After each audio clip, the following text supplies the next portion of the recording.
So, yeah, welcome everyone. Can everyone hear me? Yes, great. Welcome to the Helsinki Data Science Meetup, the Wolt chapter. So we are very excited to have you here today. And I'm going to be your host. My name is Erlin. It's very easy to remember. It's like Berlin without a B. And I'm a data scientist. In Wolt, I work at the marketing tech team. Yes, sorry. So a few words about the agenda today. So we will first start hearing about the introduction to Helsinki data science and DAIN studios from Dirk. And later we will hear about data science at Wolt, what data scientists do at Wolt, what are the interesting things, cool stuff we do, the tools we use, and so on from Aatu. And then we will hear about offline campaign analysis, marketing measurement from Juan.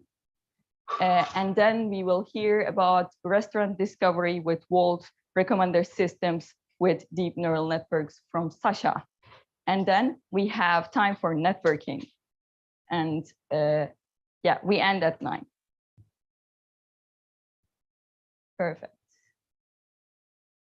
Yes, I have already introduced myself, but I want to ask you actually, have you guys met anyone new today? Yeah, raise your hand. Great. So if you haven't met anyone new today, try to meet at least one person. If you have already met someone new, try to meet at least maybe 5 people and connect them on LinkedIn, connect with them. Yeah. And yeah, so we can start. And I give the word to Dirk. Thank you. Yeah, my name is Dirk Hofmann. I'm from DAIN Studios, and before start a bit kind of the background of the Helsinki Data Science Meetup. First of all, I want to say thanks for hosting. I think it's always kind of for us a real pleasure to have a partner in crime, hosting physically, but of course, it's the food on the one hand side, but it's also, of course, all the use cases you will see and hear in the next couple of minutes. And now, of course, the cool thing is that with a hybrid event, we have a lot of people also kind of watching from the different location. So quickly about DAIN and then about the Helsinki Data Science Meetup. So, DAIN Studios is a kind of Finnish-German data IO consultancy, and we help companies in leveraging and maximizing the value out of data. And we're nowadays kind of located in 4 different locations. So Helsinki, Berlin, Vienna, and Munich. We're working for different industries. And as you can see, also having different roles, strategists, data scientists, engineers, BI developer. For us, also this event is of course, kind of in the core of also what we strongly believe in knowledge exchange, learning from each other, kind of gathering best practices and advance in that sense in the field of data. So the Data Science Meetup, it says here kind of we started it in 2016. It's nowadays a hybrid event, kind of sharing the passion of data, the engineering, AI. Actually, originally it was started 2013. So that means next year will be 10 years anniversary. So I think if you have ideas about content or cool stuff we should do next year, so please reach out. It's about exchanging ideas. It's about learnings. And that's also maybe my ask to the people here in the room, ask questions, challenge the teams. I think they are really well prepared. So I think they will be answering all kind of all topics you want to know. Same, of course, applies for the people online. Maybe this is something you could kind of base in the comment from which locations you are actually joining us today, because I think that's the new thing for us, a bit where are people located. I know that our Dainians, so on in Berlin, actually, they're sitting together. They're also eating pizza, what I heard. I think they enjoy it as well, but maybe you can comment and on if you're online, from where are you watching today? And that also brings me about kind of a bit this journey. I think it's the event, and I think we have today more than 1,200 registrations. So it will be interesting to see how many people made it to the event. But of course, I think it's not the number. It's really about kind of the community, and the community is much bigger. And as you can also see, there are different ways how you can interact also during the kind of between the events. So there's a Slack channel, or kind of Slack kind of a workplace in that sense, where you can also exchange questions, exchange ideas. There's also an announcement of the events and so on. And as you also can see here, it is from the practitioners exchanging, and also what you can see, it has a strong Finnish origin, but of course, I think the idea is to how can we further get this moving on to a more kind of European, Nordics, whatever we want to call it, community. We had kind of a whole range of companies hosting in the last couple of years. You see kind of known brands for the Finns. I think some of the brands are also known across. And I would also like to use this opportunity to already kind of do a bit of a teaser that I've now kind of missed Juuso. He's somewhere a bit in the back. So the next event will be actually in December, 8th of December with OP. And I think it will be a bit of a new format. I think it will be pretty cool, I would say. So watch out for the next event.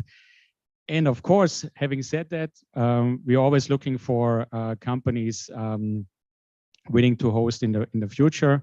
So if you're a company or you know a company who's interesting to do so, please reach out. I think it's always helpful. But today it's about Wolt, and today it's about kind of their use cases. But before starting, a bit of kind of a couple of rules, so to say. I think especially as nowadays it's a hybrid event, it's important to acknowledge that we want to make this an experience for everybody, the people here in the room, as well as the people online. Use the opportunity to ask questions. I think we have kind of reserved space and time after all the speeches to kind of give the opportunity to ask questions. The people will be able to answer it. But yeah, use this opportunity. As we also want to highlight, we have, I think nowadays, of course, also something important to emphasize is be kind, be inclusive, but also, of course, being curious.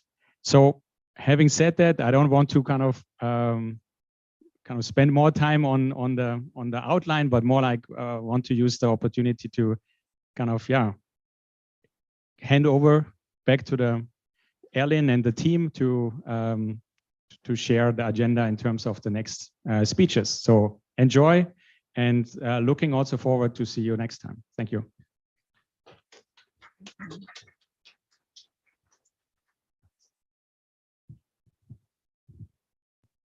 Yes, actually, I wanted to share a fun fact about each speaker and about Dirk. Like, he lived 6 years in Finland, but he doesn't speak any Finnish.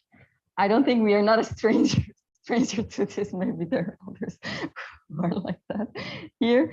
But now we will welcome Aatu. He's our dear manager, the head of data science at Wolt. And he's going to talk about data science at Wolt. And he has more than 10 years of experience in delivering data science and machine learning solutions for different industries and domains with strong deployment focus.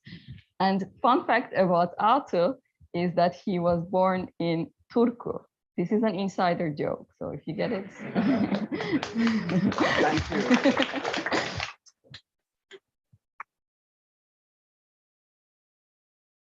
All right, thanks, Erlin. I wasn't actually aware what's going to come out of there. First of all, welcome everyone. It's really great to see you all here, and even more people joining online. My name is Aatu, and I'm going to do the mandatory part of the evening. So give you an overview of data science at Wolt. What do we do here? And let's see if I can. Yeah, the mandatory part. So overview of data science here at Wolt. So hopefully, most of you know a little bit about Wolt and food delivery. So for example, through our app, you can place an order, the restaurant prepares the food and courier delivers it to you. And that's where the whole story started. But after that, we have moved beyond that. So nowadays, if you look around you in the city, pretty much anything you see there is hopefully something that we could be delivering in minutes. So we have moved from restaurant food into retail. We're delivering retail items, pet food, flowers, electronics, pharmaceutical, like all sorts of things in different markets. And we're also operating our own grocery stores, Wolt markets. So that has been a big change for us in the business. There's some numbers here. It's supposed to give you an idea about the scale. I've been with Wolt for less than 2 years, and I can say that some of those numbers have doubled or tripled while I've been here. So there's a tremendous growth in the past years. Currently, Wolt operates in 23 different countries, more than 300 cities. And quite often when I talk about Wolt with different people, not everyone really knows that we, for example, operate in Japan, where we are operating in multiple cities, but also have a product development team located there. And then hopefully, again, many people have heard about DoorDash, which is probably the biggest player in the food delivery business in the US. So Wolt was acquired by DoorDash. The deal was closed over the summer, which means that we're now the international branch of DoorDash. And we continue to operate under the Wolt brand and using the Wolt app and the stack. But we are, of course, discussing and learning and sharing together.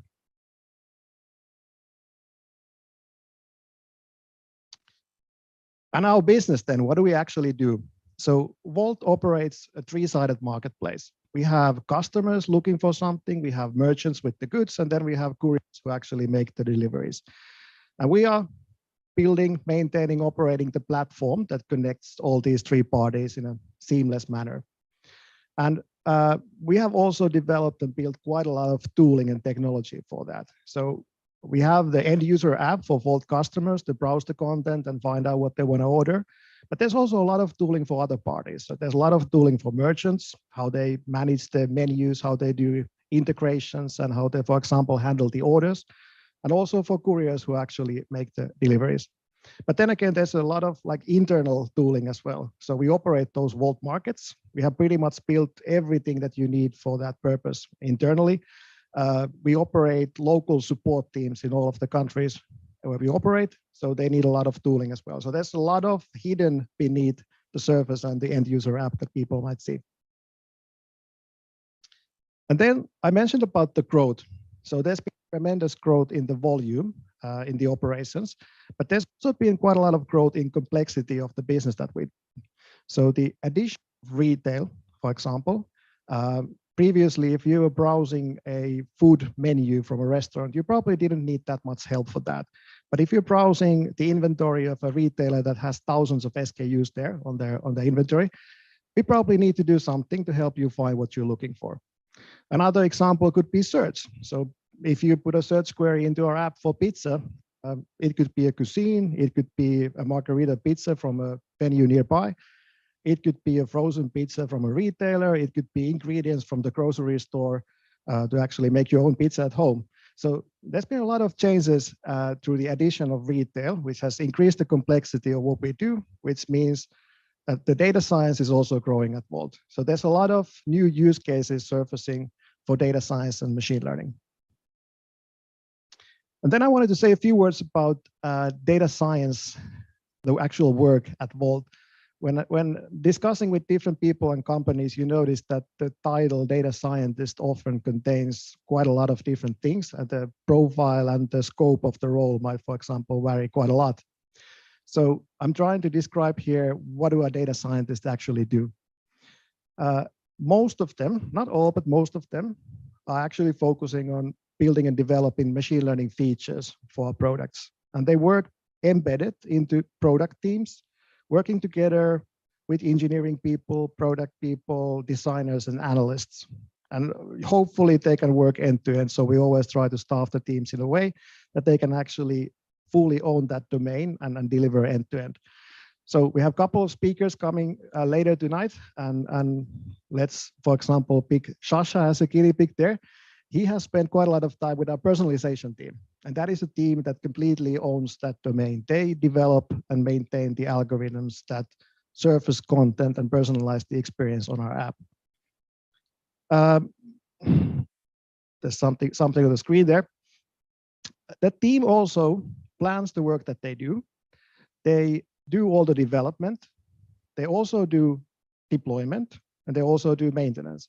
So this has some implications for the data scientist at Wolt, because it means that if you are part of a team like that, you're building something related to machine learning, that team needs to take it live and also maintain it there. And that team also is accountable for understanding the impact of that work. So quite often the data scientists are involved in running experiments, for example, A/B tests, to really understand what's the impact of the work that they're doing in that team. But luckily, we haven't left it all for the teams to figure out by themselves. So we have also been developing our internal machine learning platform. So we have a dedicated team doing machine learning tooling for us. And it's basically built on open source tooling that we have been stitching together. So there's a common tooling and process in place how to build and deploy machine learning solutions. The key components are mentioned there. So we use Flight for orchestration, MLflow for metrics, Seldon Core for real-time serving of the models.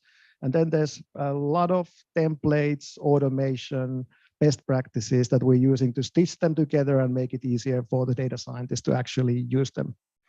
And this is a journey that we will continue. So hopefully next year, there will be new components added to the platform, new functionality, even more easier usability for the data scientists.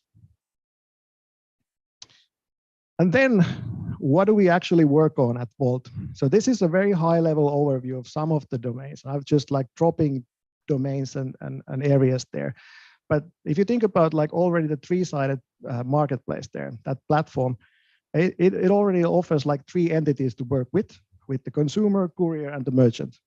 So if you're doing something CRM related, for example, building churn models, I think it already gives us like three entities to do that with.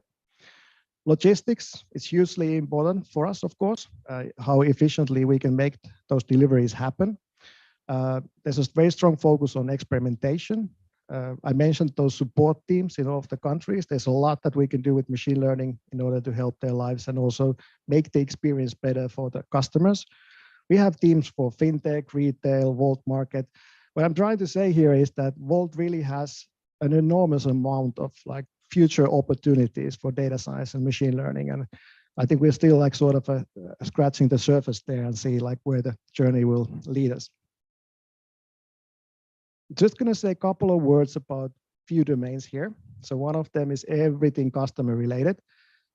Personalization is one area where we're quite active, of course. So we have a team trying to understand what the customer is trying to do and how we can surface relevant content on different surfaces there.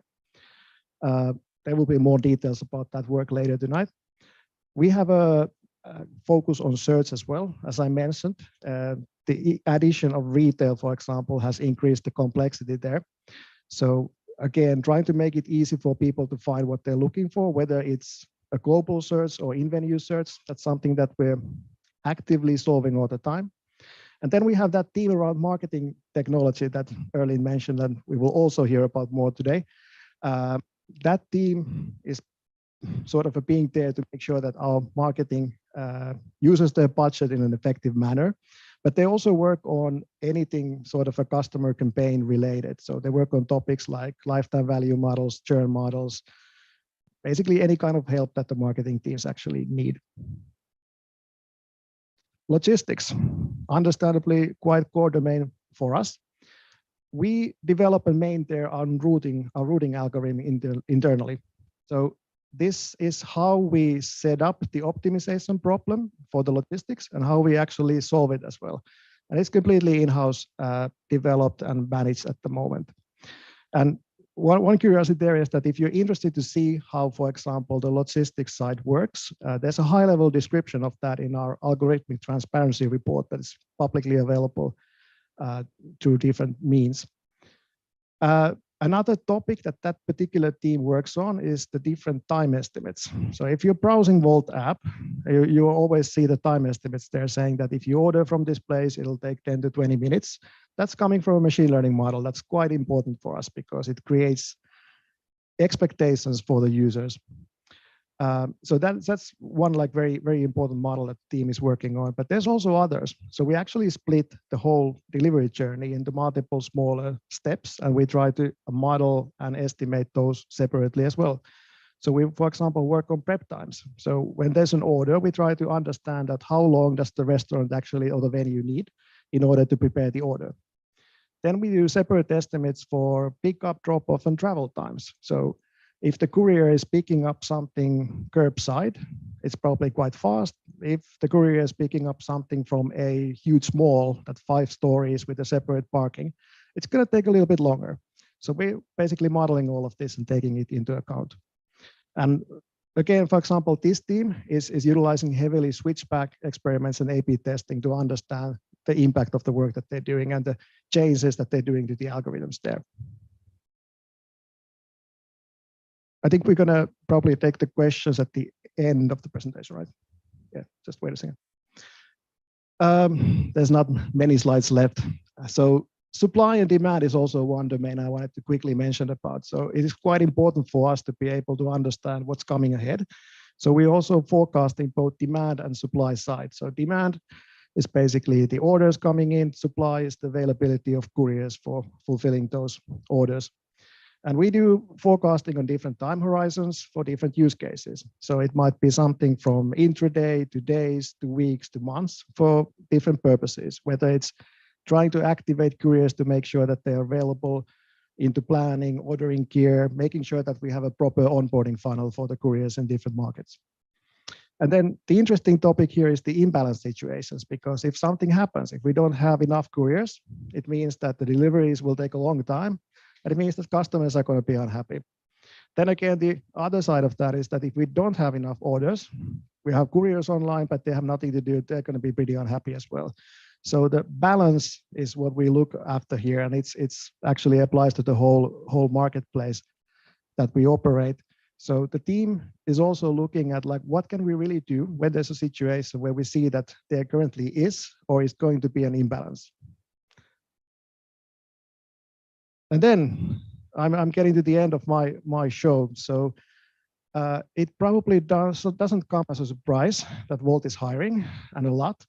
So if you can check our LinkedIn or the Wolt career site, there's a lot of open positions there and a lot of them for data science as well.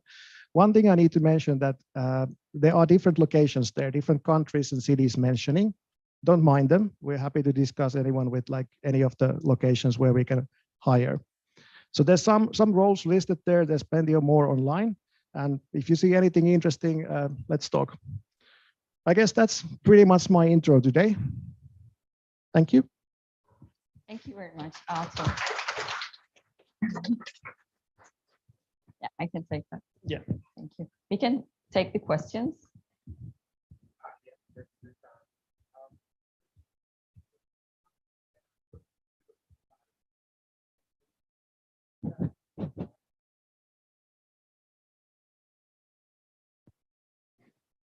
It's an interesting question. I think I would say that like currently we are developing our own business, working together with DoorDash, of course, and that's probably where we are. But like I think like, you know, collaborations and all these things are probably something that other people will be looking into if they are.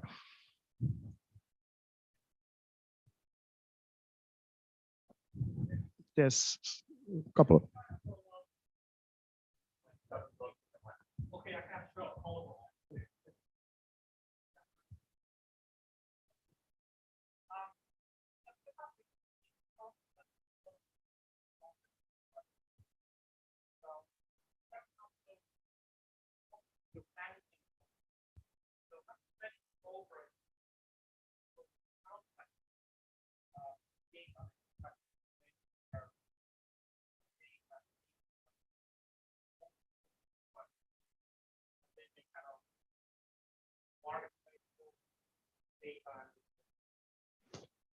Thanks for that. So hopefully everyone here heard the question. We have, of course, rules in the organization will help to find alignment between the teams, and we also organize teams into something we call groups. So they are like natural entities of teams working on a similar domain. Other than that, you're really like spot on with the understanding there. So like, for example, we have teams that own certain kinds of data. And if someone else needs to touch that, they probably need to talk to each other. But like I said, we have roles for that. And we also have some central teams that help with pretty fundamental teams like data ops, DevOps, and so on. So these are also something that can be helpful in this kind of situations where teams need to collaborate on something. Thank you. We had it. No. Yes. Yeah, I'm Ash from Kone. I have a question for you regarding maintenance of the models. In terms of effort estimated or effort spent for building and developing the model versus maintaining it, what's the ratio, let's say? Ratio, I guess that also depends on the teams, their maturity, and how complex things they're maintaining. I would generally say that like a team should probably reserve something like 20% of their time into making sure that things run. So there's always version upgrades, all the dependencies to solve, and these kind of things when things happen. But as a rule of thumb, that's probably what I would say, that reserve at least that much. But then, you know, if things go well, you can spend that time on something else.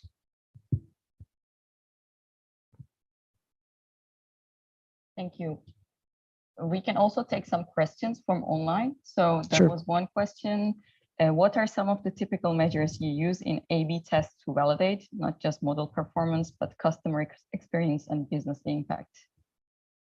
It's again a good question, but really difficult to answer in a way that it completely depends on the domain. And now I'm sort of drawing blank when I'm thinking about like the metrics again, but it really depends on the team, that what are they building and what kind of metrics they're using. So they usually have some kind of objective. So maybe they're looking at conversion, for example, but there's always guardrails as well. So you usually want to improve some metric and make sure that certain other metrics don't go any worse. So, but that really depends on the team in question, that like what kind of metrics they're using. I don't have any like general advice on that topic. Yeah, maybe we can take one more small questions. They were wondering how many data scientists we have in-house. How many data scientists do we have? We have currently around 15 data scientists working embedded into different teams. Hopefully there's going to be a lot more. Yes. Yeah, we can take one more.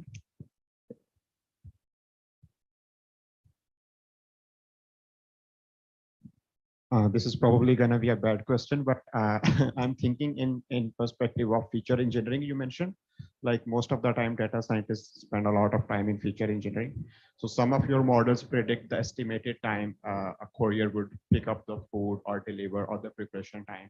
And that kind of involves geo coordinates.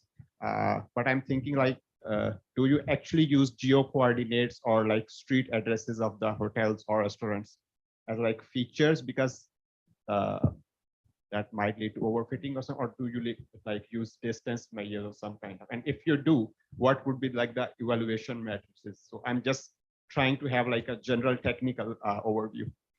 Yeah, I'm just thinking also how to answer that question. So location is quite important for us. And of course, like we use location information. Usually it's not like on an address level, but mapped to some hexagons or something like that. And it really depends again on the model, that like what kind of features they're using there and how they're using those.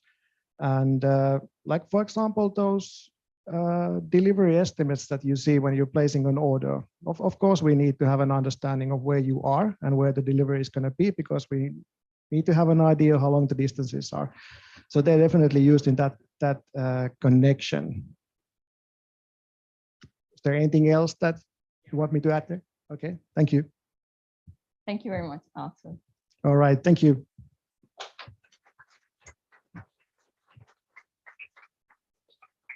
Yes, maybe I can also remind that like we have other data scientists in the room. So we have Nikolai, Sakari, they are from LiveOps, and Kassu from logistics.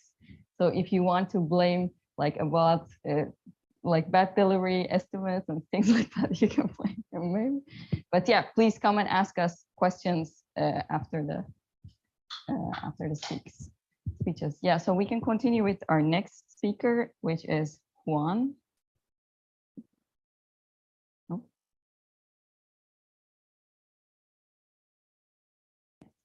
Right. Yes, Juan is a PhD mathematician and data scientist working at marketing technology team. And his special interests are statistical learning, Bayesian, and geometric methods. And fun fact about Juan, he played bass guitar in a reggae band in Colombia when he was at the university. And he spent 5 years in his graduate studies working in geometric analysis and topology in singular spaces. So nothing related to data science nor marketing, but he's such a brilliant mind to build a successful career in data science after that. So yeah, we can give the stage to him. Thanks.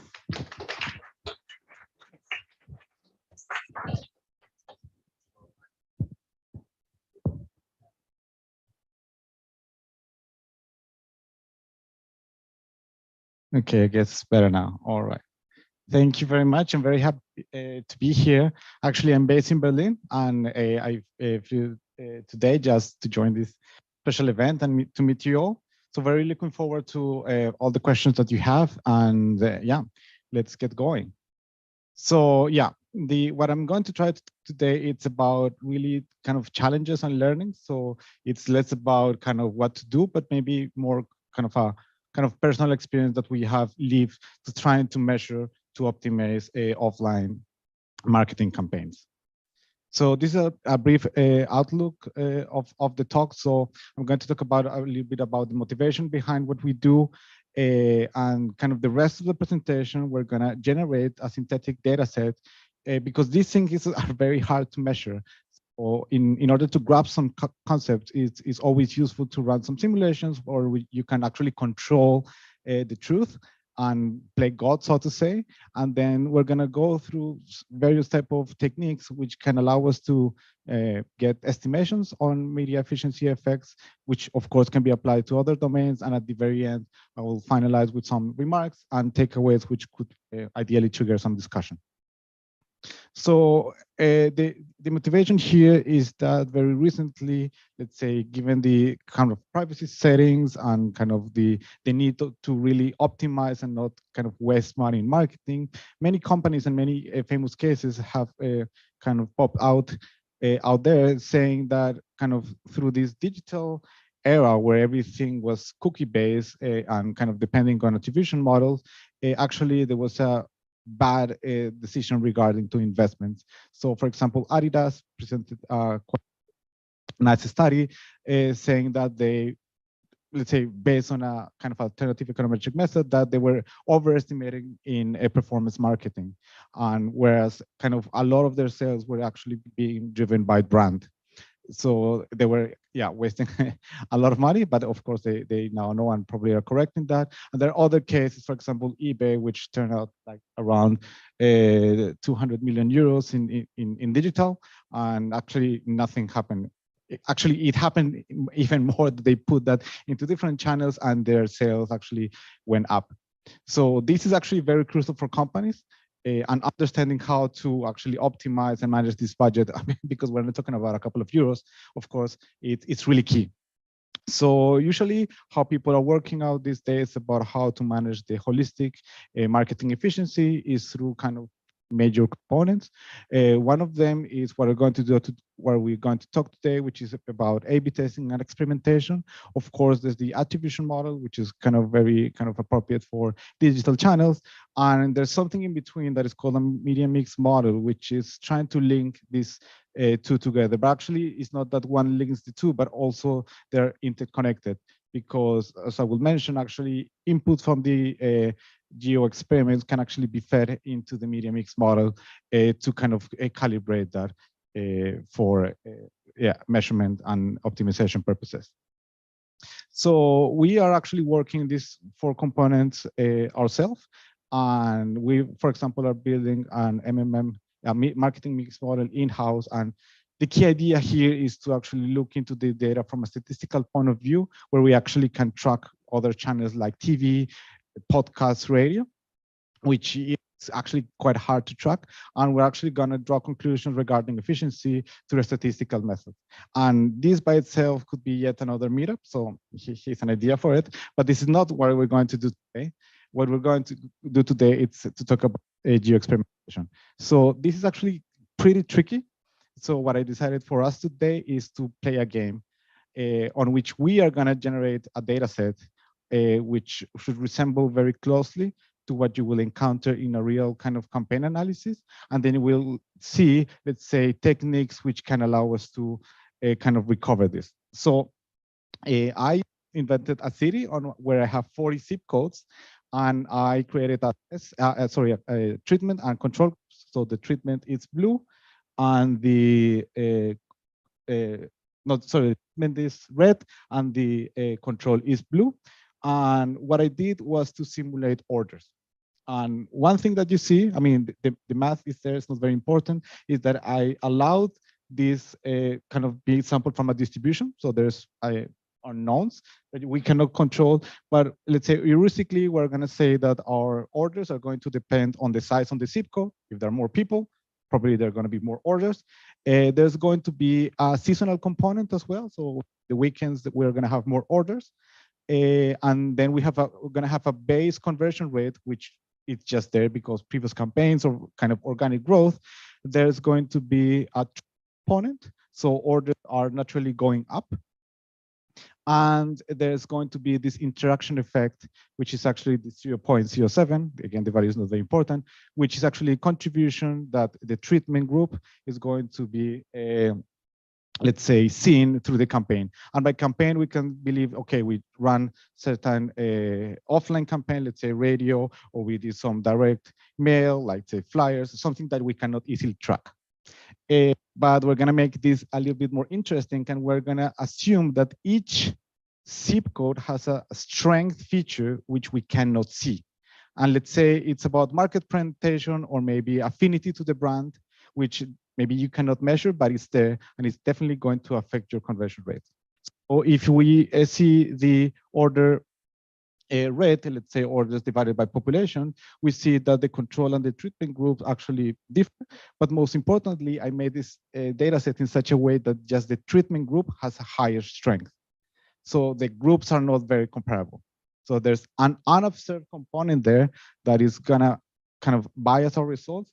But the beauty of it is that we're always gonna have these unknowns. We need just to understand how to deal with that. So through the presentation, we will see this type of diagrams, which is a DAG, a direct statistic graph, which kind of describes how our model and how we think about the quantities that we have there. So for example, we have the treatment seasonality and the population affecting order. But the tricky part is that strength, this unobserved component, affects both the treatment, because just the treatment has high strength, and of course the orders through that formula. And the question is always about a campaign analysis, whether what we seen as an uplift actually spurious or given because something else, or is it's really a commercial statement. And this is again a huge field.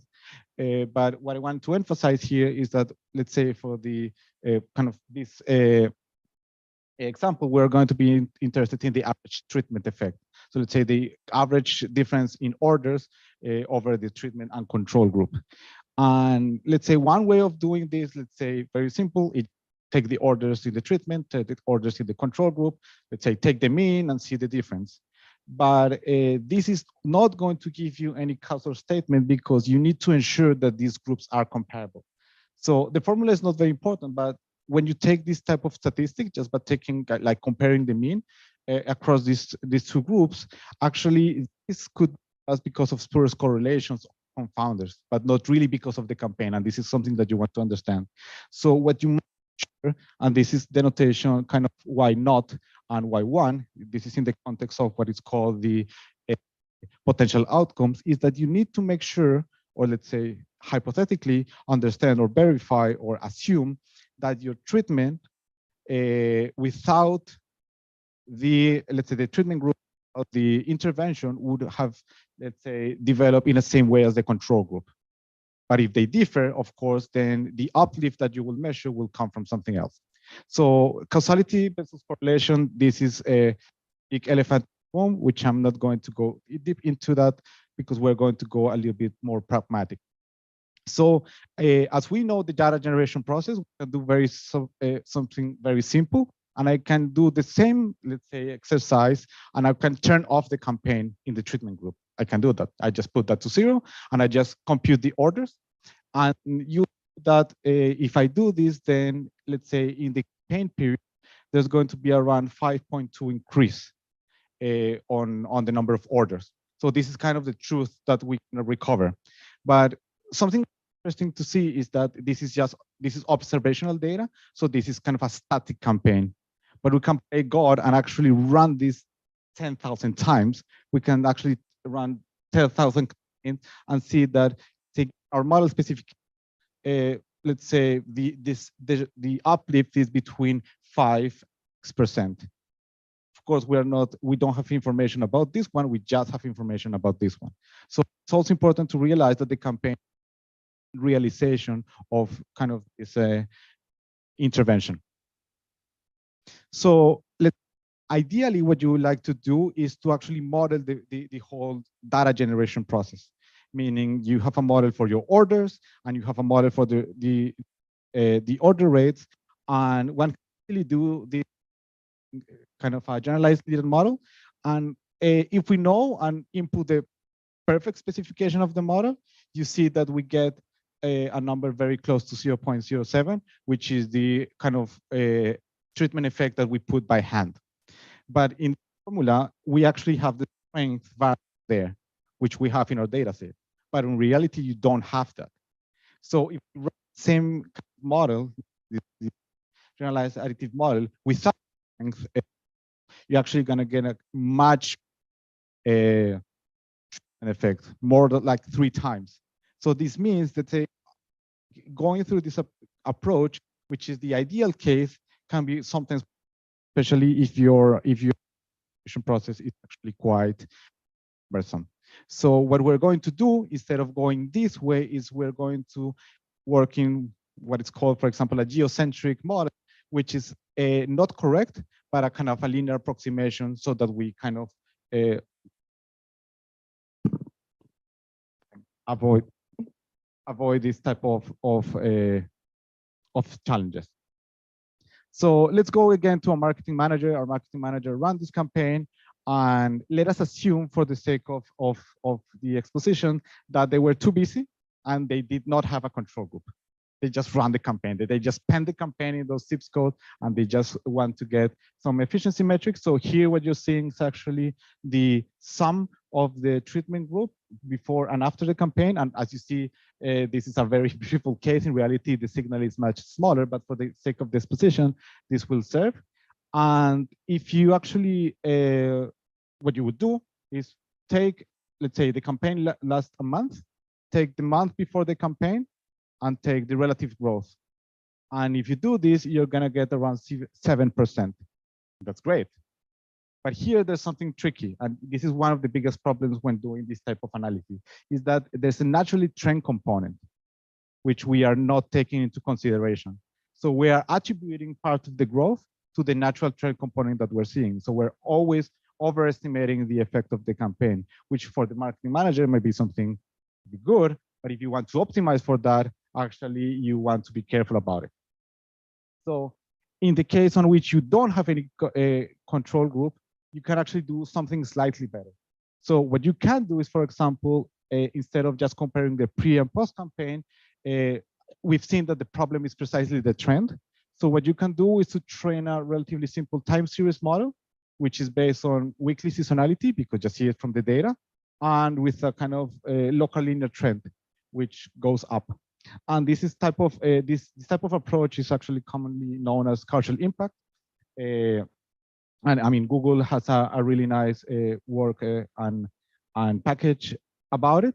And we're actually doing is actually passing this intuition that we have to the model, saying we believe there's going to be a weekly seasonality, and we believe there's going to be an upgoing trend, and your estimate here actually still inflated, but it's less than the 7%, around 5.8. And just a bit of a warning, this is the uplift with respect to the scene order. So I guess this makes sense, but in practice, the challenge here is like how to specify the time series model, because you don't want to kind of attribute noise to the campaign. And this is something that we enforce and try to be very empathetic about the fact that we need to care about the uncertainty. So the point estimate is nice, but it just telling you a very little portion of the story. And something that we also learned is that uncertainty is very valuable. Even if it's big, then we can actually make better decisions just by trying to give everything or reduce everything to a point estimate. So let's say you have a city like Helsinki, where you have been running for years, and then let's say you have a kind of nice expansion for the trend, and especially for the seasonality. Summer is definitely different than winter, and the behavior of orders is quite different. So if you have a long time series, then you can actually model the seasonality. But what if we actually start running these campaigns in new cities where you don't have historical data to actually fit this time series model? So this is simply not going to work. There's one way to actually pass prior knowledge to a forecasting model, meaning you could, for example, take data from, okay, here's going to be my Finnish geography, from Helsinki, and then if you have Tampere as another city where you don't have enough historical data, then you can transfer the seasonality because you're going to assume that it's going to be very similar. You just are just going to gauge that with respect to the orders there. But this is actually quite not straightforward. So I would say a better investment would be actually sync with the marketing manager or with the team and say, let's try to find a control group. Because like say having a control group will allow you to kind of take less complexity from the model and pass that to the control group, because if your control is good enough so that you could explain the trend and the seasonality, then you expect that by controlling for this other group, you're going to get the uplift.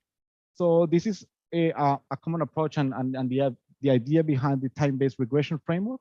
And you have a lot of geos. Actually, you can have many of them. In our case, we have 40 zip codes, and then you can kind of pick or do a kind of a study to see if there's any combination of geos which actually serve as a control. And what you would like to test, or like the assumption of this model is very simple, is you're going to test to see if there's a pair of geos, let's say the treatment and control, on which they are related by a linear combination, which means one is a multiple from the other.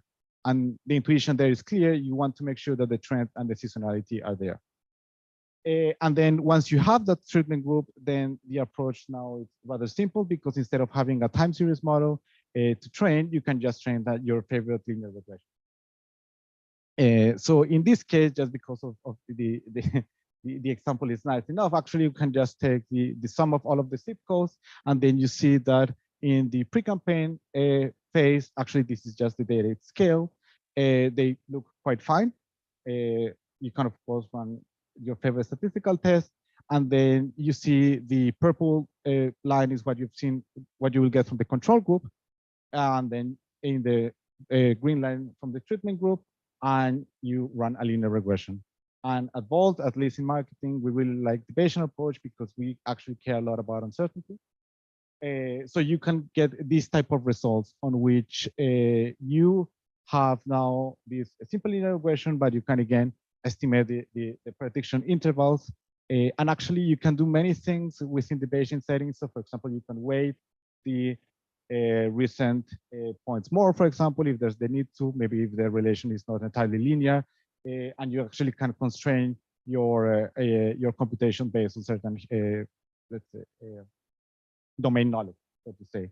And in this case, again, we're interested about the cumulative effect, and yeah, it's around 5.7. I mean, not very different from the causal impact approach, and it's no surprise because it's rather simple. This is just, again, controlling by the trend and the seasonality, but using the test group.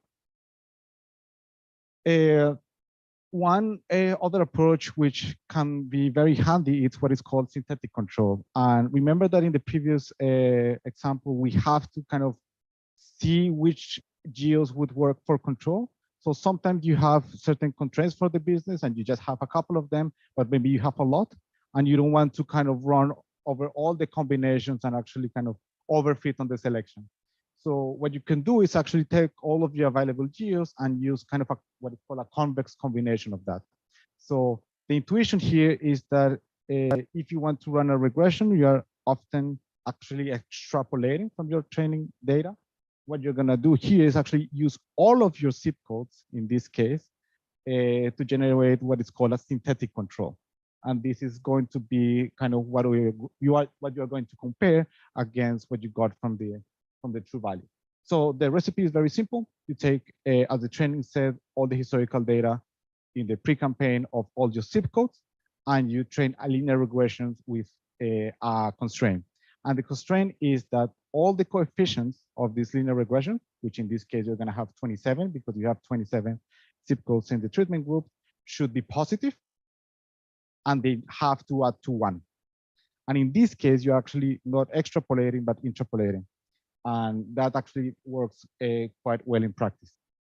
And again, there's a Bayesian way of approaching this so that we actually get the appropriate confidence intervals. And actually, because of the nature of the approach, we're going to get the support. Let's say this regression is going to capture just the most important zip codes, and it's less likely to take a big combination of those. Of course, there are actually many variations about this. We have also work from Google on trim matching, which is not really synthetic control, but they have a way of selecting these geos based on certain requirements. So for example, if you want to detect certain uplift in certain specific metric, you can put that into this. There's algorithm to do a greedy search, which can be very efficient. And we have a meta geolift, which actually runs on something very similar to synthetic control. I didn't want to present this approach because, again, sorry, the geolift from Meta, just because I wanted to just be more transparent about what's happening behind the scenes. But of course, if you maybe don't have that capacity, there are existing solutions for that. And let's say people let's say coming from economics see that actually there are very kind of different methods and different flavors to estimating this type of effect. One of them, which is very common, it's called difference in difference. And this is a little bit different and it's less about predicting and about kind of looking to what would have happened, which is the contrafactor in the time series setting, but trying to do this for all the zip codes. So in this case, we are assuming that we have all the zip codes for the training, for the control, and all the zip codes for the control. And what we want to see if, for example, the uplift, like in the pre-campaign and the post-campaign analysis in the post-campaign period, actually, if this uplift is somehow consistent. And there's a big assumption here, and this is where kind of all of the kind of framework about causality comes into the place, and is that you're going to assume that the growth, and I will show that in a plot later, of the slope of the control group is somehow is similar to the treatment group if they had no campaign. And that's very key because otherwise you would be attributing the difference to something else. You can actually estimate this in a very simple manner. It's just a linear regression with an interaction. Yeah, the results are actually here around 5.4. There's kind of a little caveat about this estimate, but it's not really important. But as we can play God, we can verify the assumption.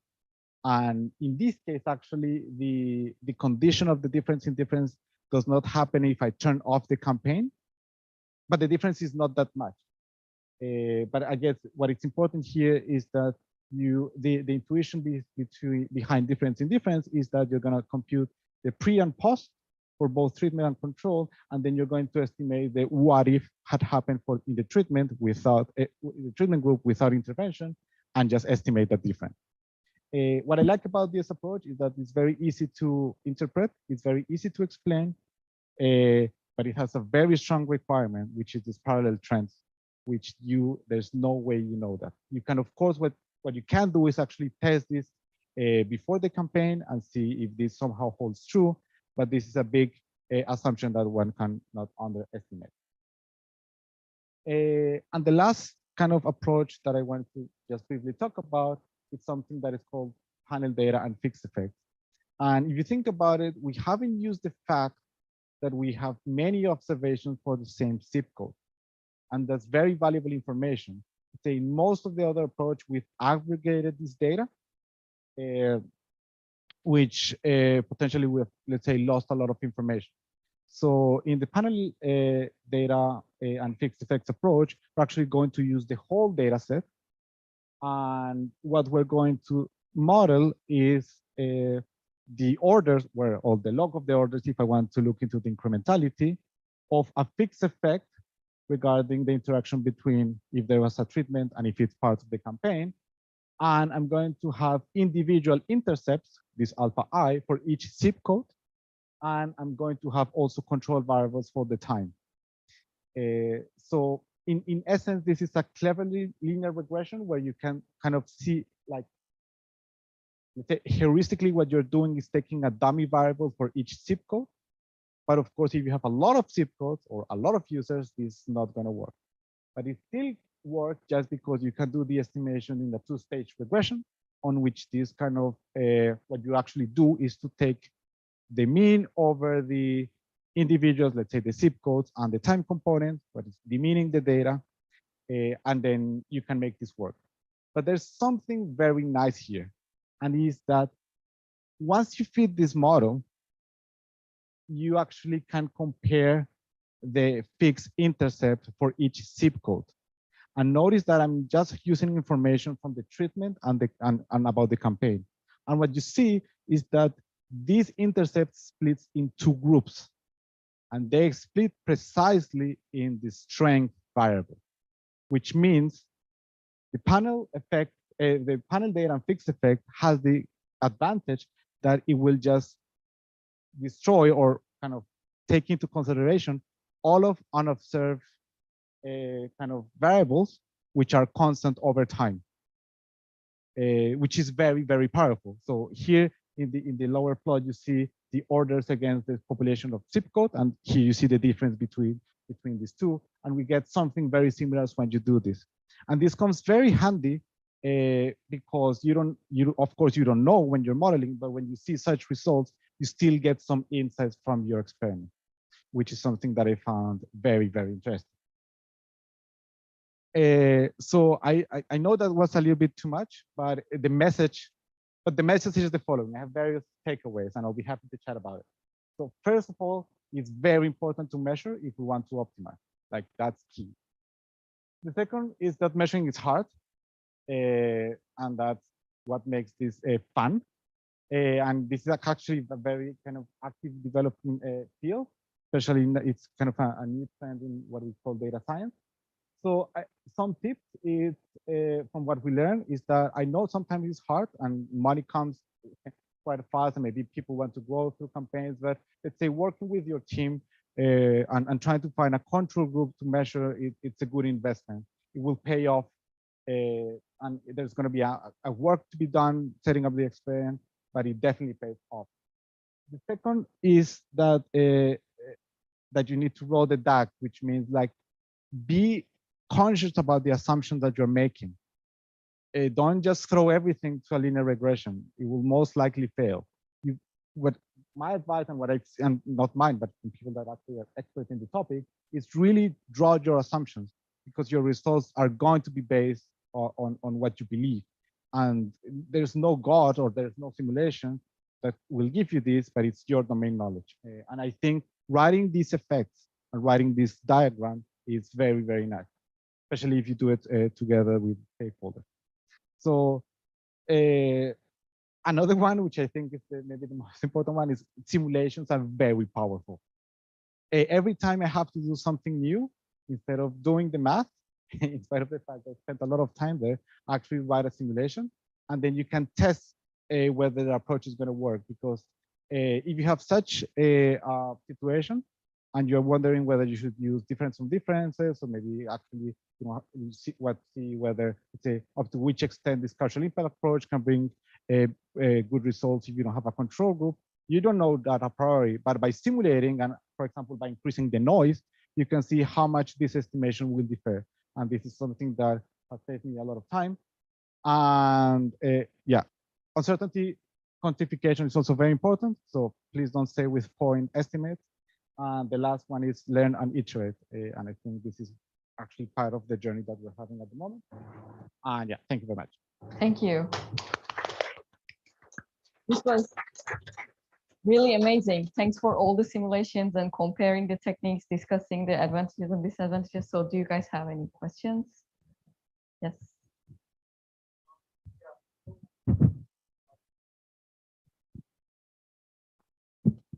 Thanks. Joona from AWS. Would you go about gathering a control group? Or actually, well, how do you go about using a control group, getting one, and so forth? So let me give you an example. Let's say you want to do. I should have studied more geography, but let's say you want to do like the same experiment in Helsinki. Yeah, okay. Yeah. And maybe you are going to give a direct mail, or like put some flyers. So most likely you are going to be in the surroundings. So you don't want to make it really random. So in that regard, there's going to be difference in the zip codes. Maybe your control group would be maybe ones where your brand is already quite strong and the treatment is not. It's not perfect. They're not perfectly comparable. But what is important is for you to know and distinguish which could be the potential confounders and see if you have data for that. So for example, if you have a very zip codes, which are very different in the area regarding like zones, but maybe a control variable could be the number of actually restaurants which serve there, and that will control on this kind of penetration or strength of the brand. So for example, if you want to test about if smoking is dangerous for women which are pregnant, you can just not an experiment, right? Like you could, but it's not ethically correct. And in the industry, it happens something similar. The business constraints, which kind of constrain the selection, but as long as you try to really understand these unknowns, hopefully you can still make it work within the space more of causal intent. Thank you. Another question? I think we can move to the next speaker. Thank you very much, Juan. This was really good.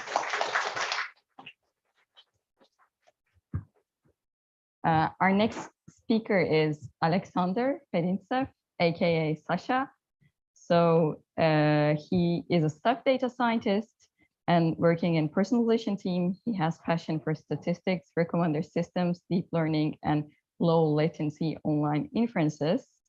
And Sasha used to do higher historical European martial arts known as sword fighting by common people.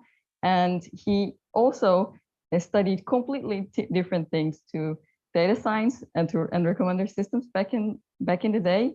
He has significantly contributed to the aging research and even proposed a new hallmark for aging.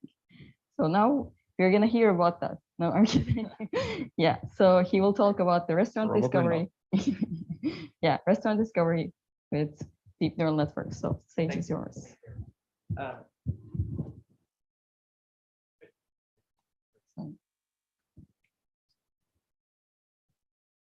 Hi, my name is Aleksandr Fedintsev, but in the company I'm known as Sasha because we have too many Alexanders in the company, so in order not to be confused.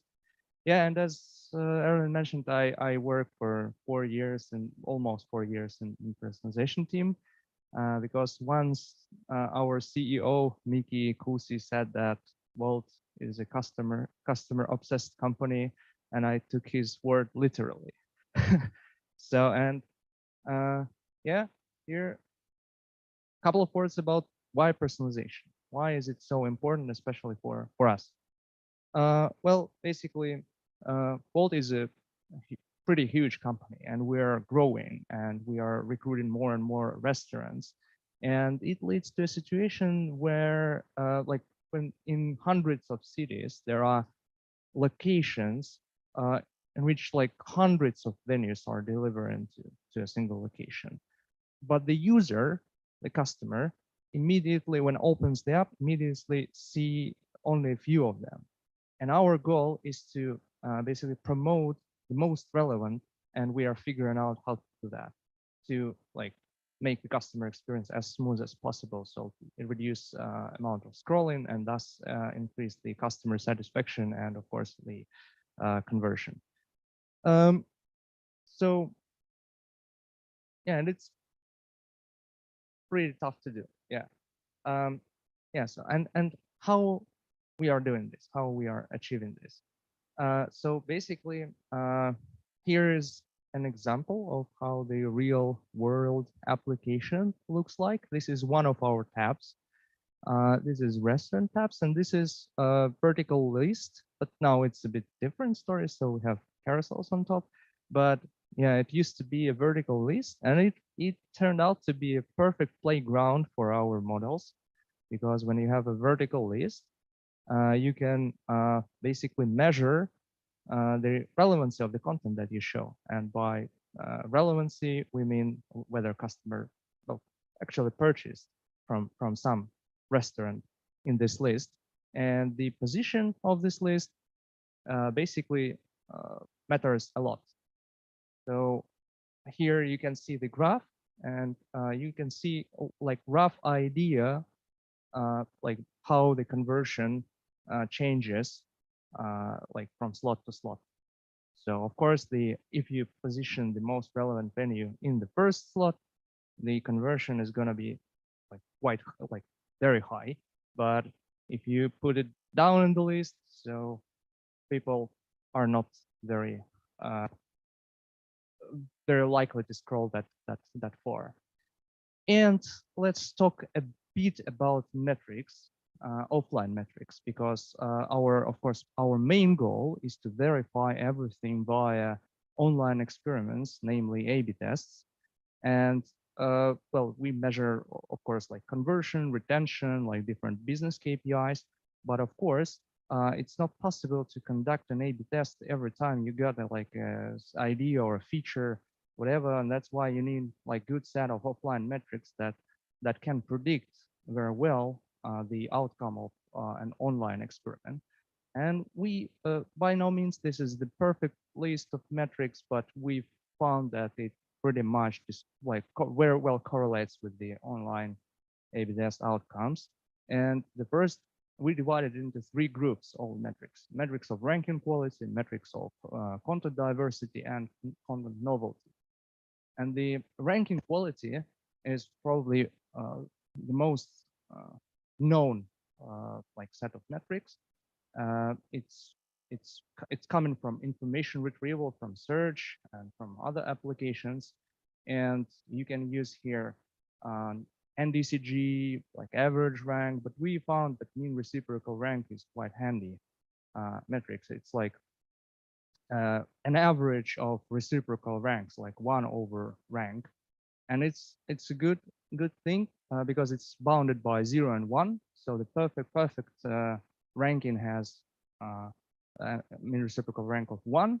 Like the worst possible is close to 0, and it's also has a nice mathematical property because it's like an inverse of a harmonic mean of ranks, and harmonic mean by a famous theorem is less or equal than arithmetic mean, and it means that it's less sensitive to outliers. So, and also we measure heat ratio at different position. It means like in how many like percentages of how many sessions have relevant restaurant placed at position K or higher. So this is also very a useful metric. And then a couple things about other metrics like diversity. We would like to also make our content as diverse as possible. So you can imagine like a low diversity ranking. It's by just showing the popular stuff on average to all the customers. And obviously this content is less. Oh, now it's much better. Okay, and obviously we would like to avoid this situation and make our recommendation as personalized and as diverse as possible. And of course, novelty. If you recommend only things that customer has purchased like before, it might be a good thing, but then there is no exploration, no novelty, and customers get bored. Not good as well. All right, so metric topic is like a vast thing, so we can dedicate a whole meetup to this. But actually, so let's go to machine learning. Let's dive a bit deeper, how we do that actually. And one of the, there are multiple approaches to solve the recommendation problem or ranking problem. So there's are two related, a bit different, but related things. And there are two main ways of solving this. First is by content-based recommendation. So when you have features of different products, you have features of users, and you try to match those features together. Another thing is called collaborative filtering. And collaborative filtering is basically you find similar customers purchased from similar items, map them together, and try to recommend different things to similar things that similar customer bought, but this particular customer didn't buy. And this is achieved usually via so-called matrix factorization. This is a working horse of recommender systems. It works as following. So you have a huge matrix here, like users to items, which is pretty sparse. It contains ratings, but also it contains gaps because customers usually don't interact with all items in your item space. And then you define a dimensionality, K, let's name it K. It's a latent dimensionality, and you have a vector corresponding vectors to customers and items of the same dimensionality K. And you train your, you optimize this vectors in such a way that the dot product of these vectors predicts actual ratings that you have. And then by multiplying these two matrices, you have a dense matrix of the same dimension as your user's items matrix, but with this gaps field, and in the best situation, you fill those gaps, those question marks, with meaningful estimates of ratings. This is how it works in ideal situation. But in ideal world, you have all the ratings, all the clean and shiny data. But in real world, it is not the case because, well, people usually do not leave a lot of feedback, right? So, and this is a problem of a feedback sparsity. And so do we, at Wolt, of course, we have lots of ratings, but by no means these ratings cover all customers and all the products.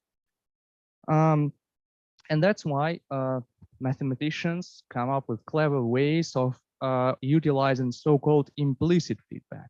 And by implicit feedback, we mean purchases, clicks, adding to favorites, and whatever. For instance, in video, in YouTube, maybe length of watching, right? The time of watching could be an indicator of relevance. All right, but then, so how does it work? Basically, so the objective stays the same. So we still try to predict this PUI stands for stands for relevance. Relevance score is either 0 or 1, whether the item is relevant or not. Then we have this product of user and item vector, and we have a very important thing here: weight C underscore UI, and it means the confidence score, how confident we are that this particular data point is relevant for the customer. And this is a very important step forward, which significantly improved the recommender systems in case of implicit feedback. Okay, and yeah, so forgot to mention. So this dot product very resembles very much the linear regression, right? But in fact it's not. So it's a non-convex optimization problem, and there is a clever algorithm that converts this non-convex optimization problem to a simple linear regression, and it is called alternating least squares.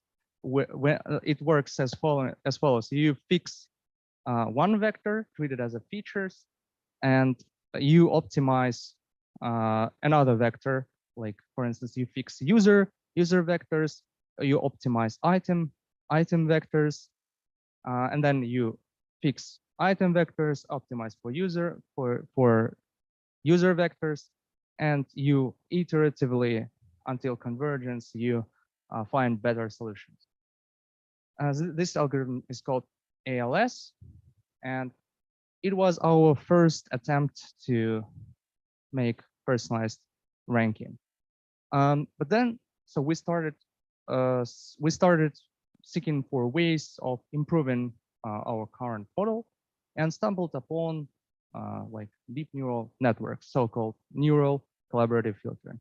We studied several baselines, we started several benchmarks, and found out that NCF like significantly outperforms our current baseline ALS on a set of artificial data sets. And of course, we know that 21st century is arguably the century of deep learning. It shines everywhere. Why not it shine in data recommendations, right? In recommenders. All right, that's great. So we decided to try it out. We started implementing, and here is the explanation why this neural collaborative filtering might actually be a great choice. Because here is an example.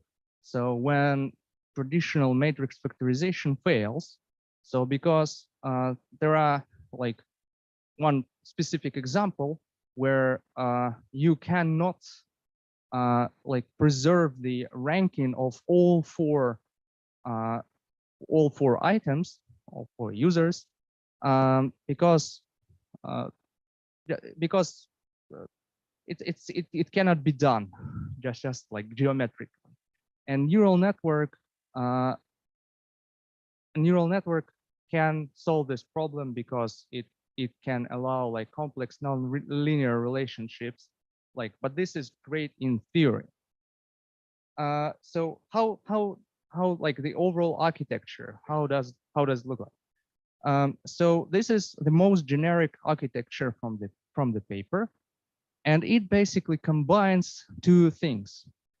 It combines a so-called like multi-layer perceptron on the right with so-called generic matrix factorization layer, and then concatenation and computing the final score via a sigmoid neuron. So this is looks pretty cool. Yeah, but what about like the actual results? And we were a bit frustrated when we stumbled upon another like set of papers which claimed actually that neural collaborative filtering, when is underperforming simple matrix factorization when the latter is properly implemented? Well, of course, when something is properly implemented, yeah. But this is a problem, right? So the paper claimed that many like achievements in the recommender systems might be actually well, not true. It might not be true. So many achievements may not be as good as they are claimed to be. And the reason why neural collaborative filtering was underperforming in that battery of tests was that it is very difficult, surprisingly, for even deep neural network to approximate such a simple thing as cosine similarity. Cosine similarity metric was pretty difficult task for deep neural network. And here we see that we need really a lot of neurons in 3 hidden layers to have an error of 0.01, which was considered to be like a significant error. All right, so but in reality things weren't as bad as this paper claimed, because we implemented, tested on the data, and the new NCF was still a bit better than the matrix factorization, but the difference was only marginal. But then we realized that the paper was in 2017, which is like a century ago, when we talk about like modern machine learning. And of course we can do some improvements and like extract some more from this architecture. And we first started from the loss function, because you can basically divide all the machine learning in 3 parts, like data preparation, model architecture, and loss function. And like maybe you can also, in case of deep neural networks, you also can say about something like optimizers, choosing proper optimizer.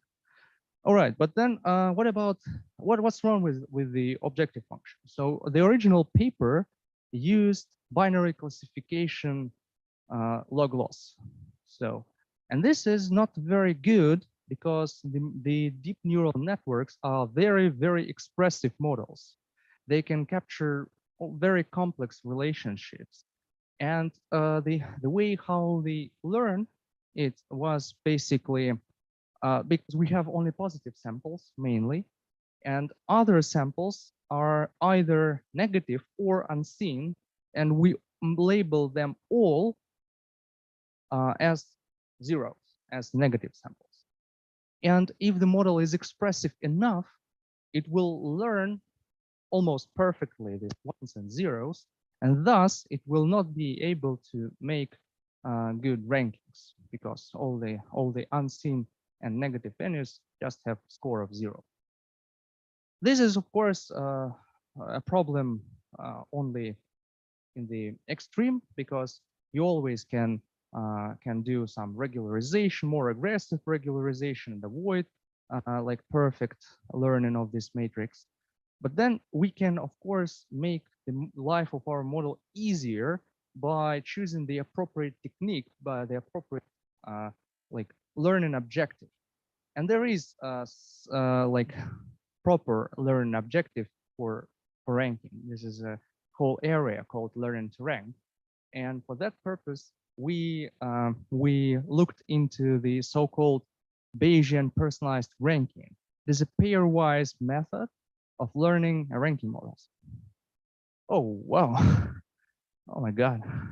Is it even my slide? All right, but nothing scary here.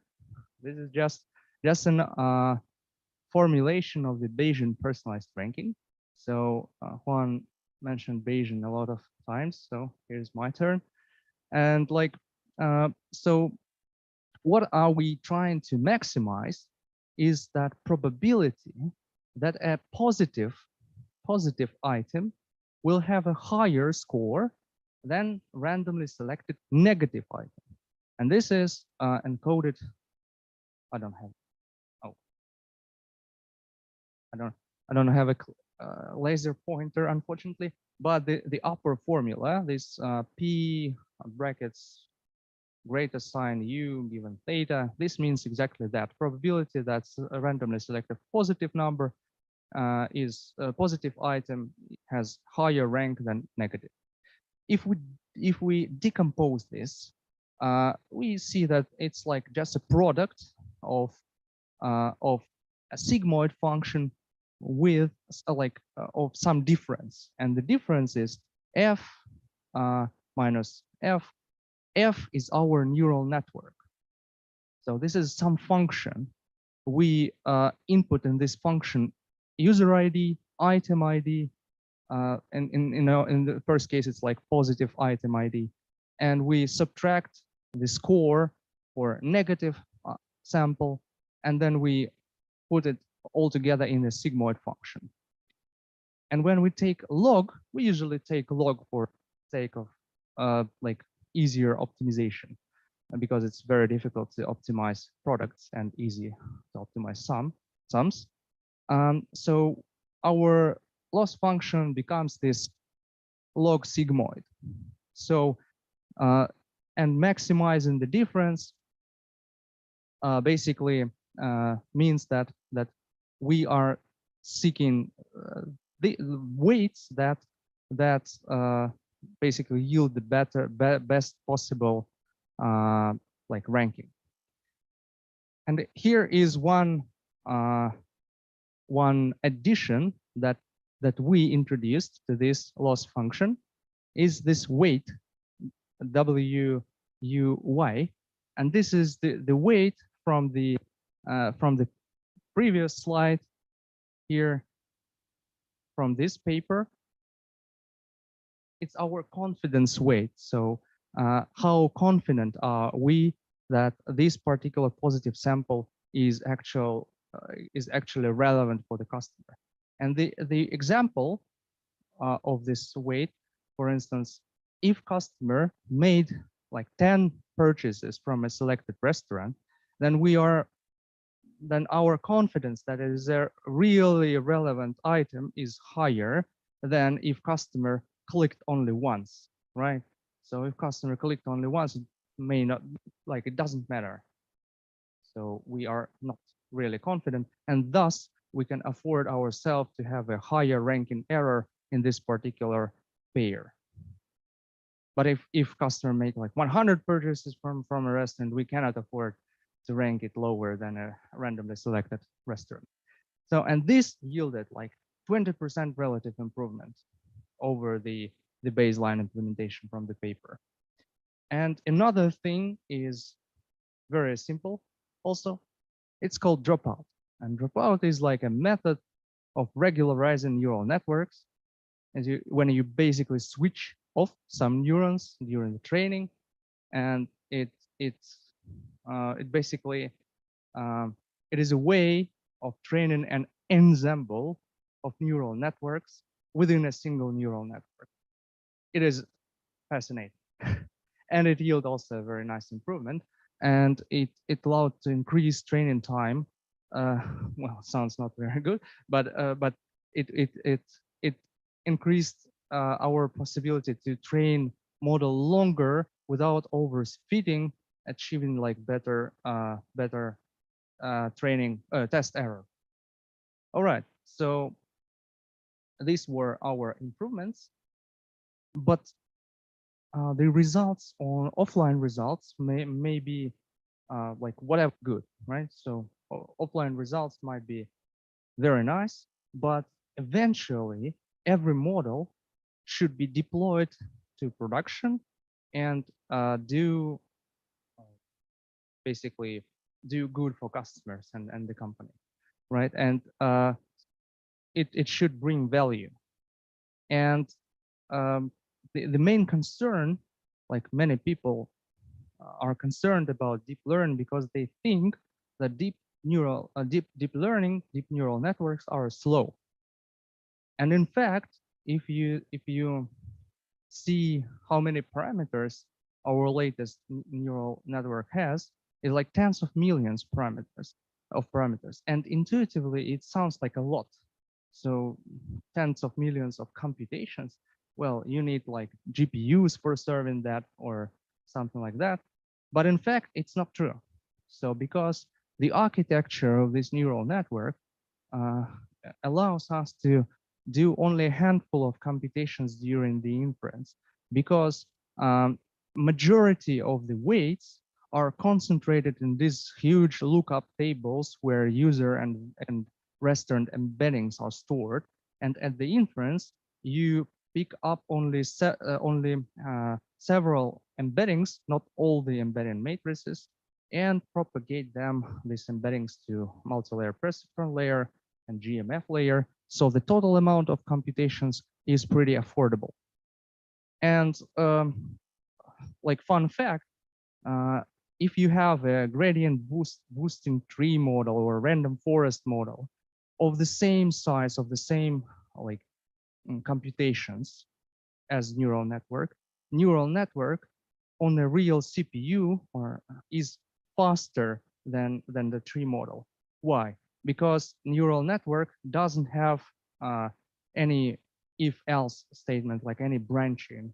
And branching, because branching is basically is very unfriendly to a CPU cache.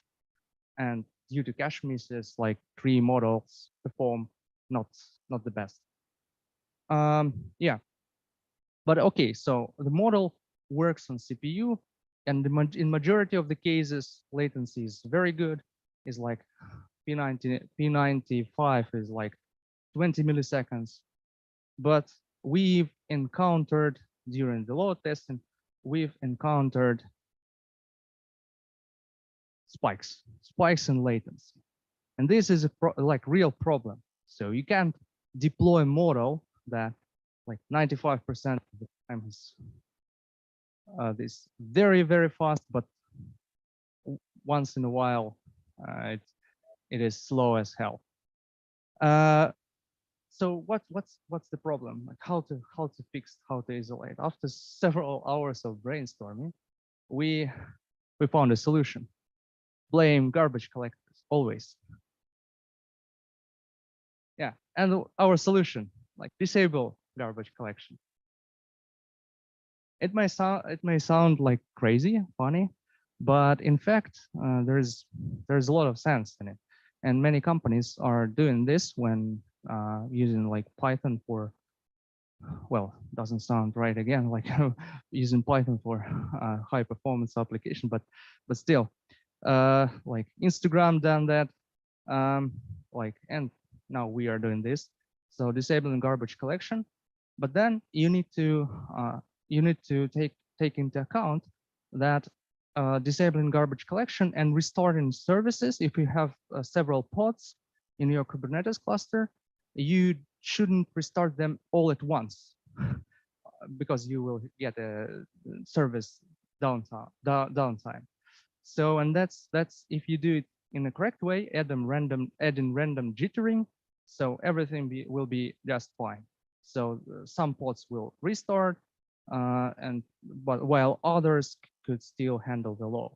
And eventually we got like in the load test more than 300 RPS with a P99 latency of 25, 27 milliseconds, and deployed this huge neural network into the into the A/B test, got successful results, and now developing a more advanced version of it covering the whole country. Yes, so thank you for bearing with me. And it's time for questions. Thank you very much, Sasha. So any questions?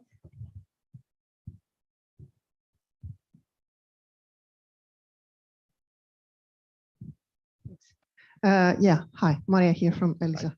I think I have a couple, so I might have missed maybe, you might have said and I might have not picked up.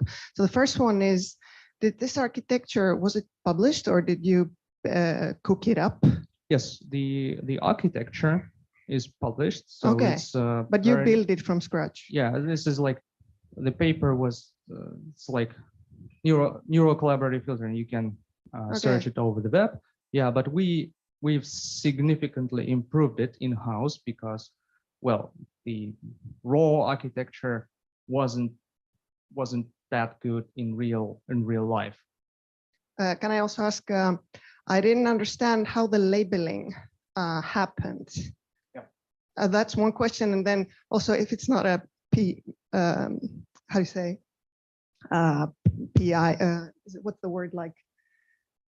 Yeah, if it's not proprietary information, whether you can answer what kind of libraries you used, if, for example, the layers are already existing, or did you like write everything from scratch? Yeah, thanks for questions. So regarding labeling, it's a very nice thing about all this, that you actually don't need any labeling, because you have an implicit feedback data that customers leave by making purchases, adding things to favorites, clicking on something. You need only to properly design like this confidence weights, right? So how confident you are that clicking on a restaurant is an example of positive feedback. And this comes like with hyperparameter tuning. You do a lot of experimentation, figuring out like what brings you the most. Yeah, it's no manual work of people that label the data, but a lot of work on fine-tuning the confidence weights and procedures. And the second question, so we used pretty generic deep learning frameworks like PyTorch and Spark for data wrangling, preparing the training data.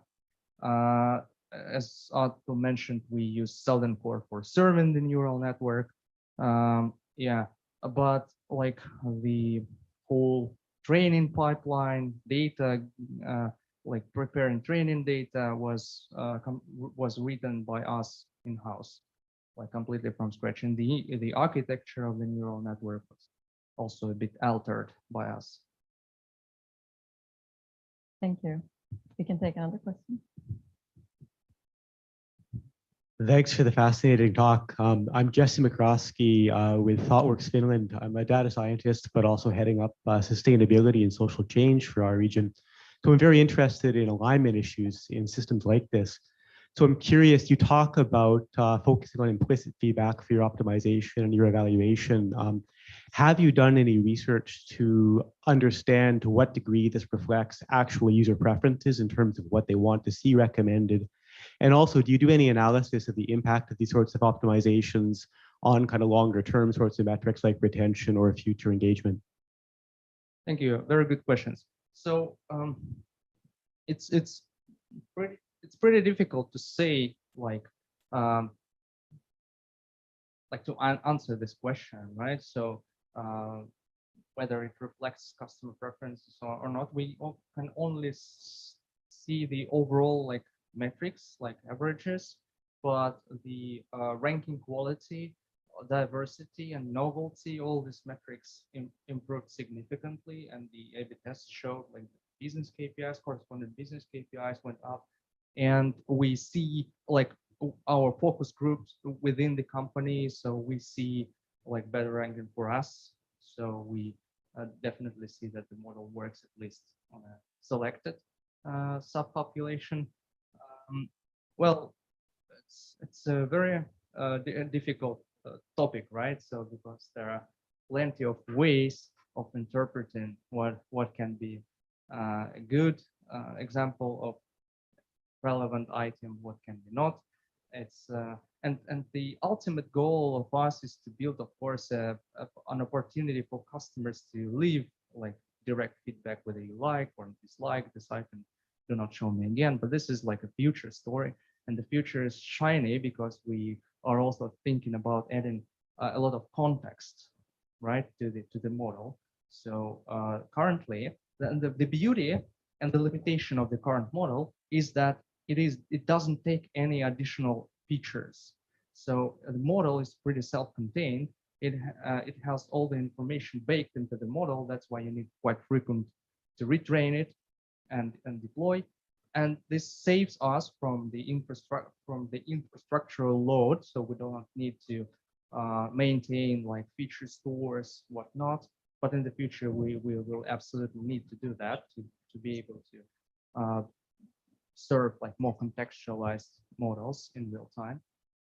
Yeah, so this is a limitation of the model. It doesn't know, for instance, whether you're at work or at home, so it will learn your generic preferences not tied to a specific context.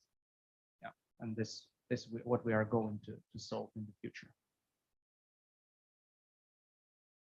Yeah, actually, we have many questions online, so maybe we can just take some and then you can ask him after the talk.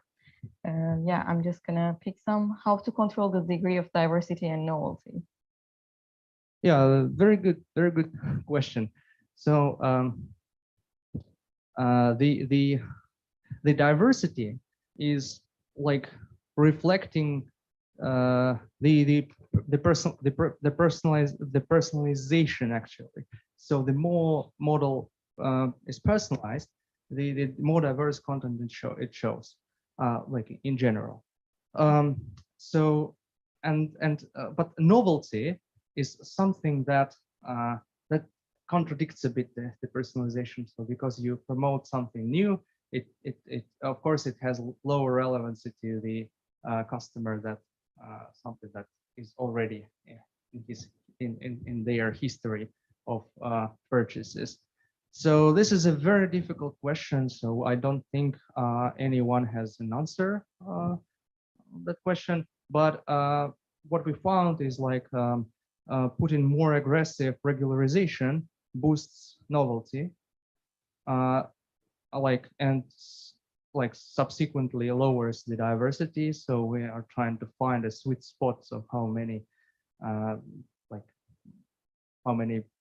how strong should be the regularization to balance between these two extrema. And also novelty is kind of like a next level story for the bandit-like algorithms, which could also be implemented on the basis of deep neural networks. And hopefully maybe in a year, we will make a talk about that. Yeah, maybe we can take one more online and that's the final one. So you already talked about it a little bit, but maybe I think it's a very interesting question. Do you know any case of mixing implicit and explicit feedback?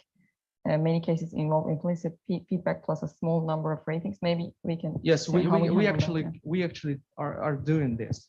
So we are mixing like ratings with implicit feedbacks, right? And we have at least several strategies of how to do that, and we're still figuring out what is the best. So it's not an easy question by no means. Yeah, you can ask later. I think. Thank you very much. Thank you. We're a little over time.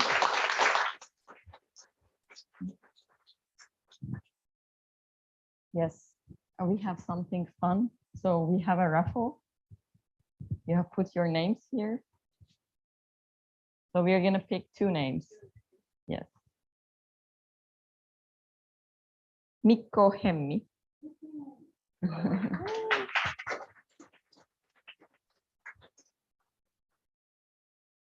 Yes.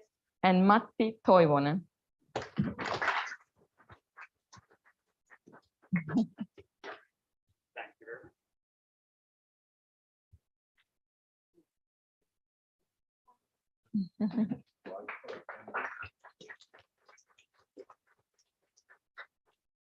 Thank you very much. So please approach us and ask the questions that you have.